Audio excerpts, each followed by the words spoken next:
आज दोपहर में हम सब सो रहे थे तो मुझे सोहेल की रोने की आवाज़ आई। मैंने सोचा सोहेल क्यों रो रहा है, तो फिर इसने रोते-रोते बताया कि मेरे कान में बहुत तेज़ दर्द हो रहा है और मुझे कुछ सुनाई नहीं दे रहा, मेरा कान सुन्न हो रहा है।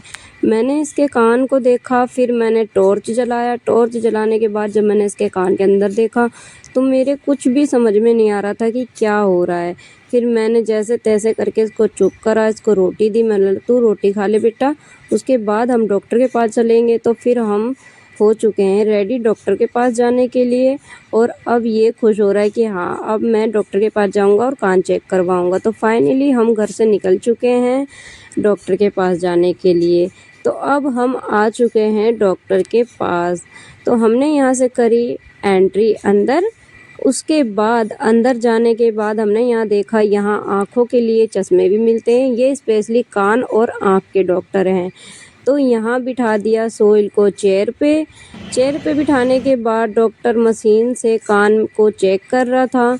चेक करने के बाद उन्होंने कहा कान में तो ऐसा कुछ भी नहीं है जिससे इसको दर्द हो। फिर ये ग्लास सा बजा-बजा के डॉक्टर इससे पूछ रहे हैं कि सुनाई दे रहा है? कह रहा है हाँ, मुझे सुनाई दे रहा है। फिर इन्होंने दोबारा बजाया, सुनाई दे रहा है? इसने कहा हाँ और हँस भी रहा है। मैं इससे पूछ रही हूँ बता क्या सुनाई दे रहा है? कह रहा हाँ।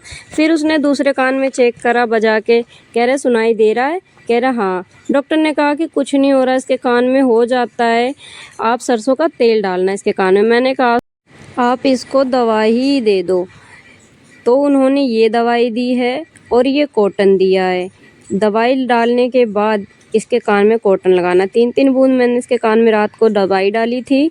तो दवाई डालने के बाद जब मैंने देखा तो सही में यहाँ कूड़ा दिख रहा है। अब ठीक हो जाए।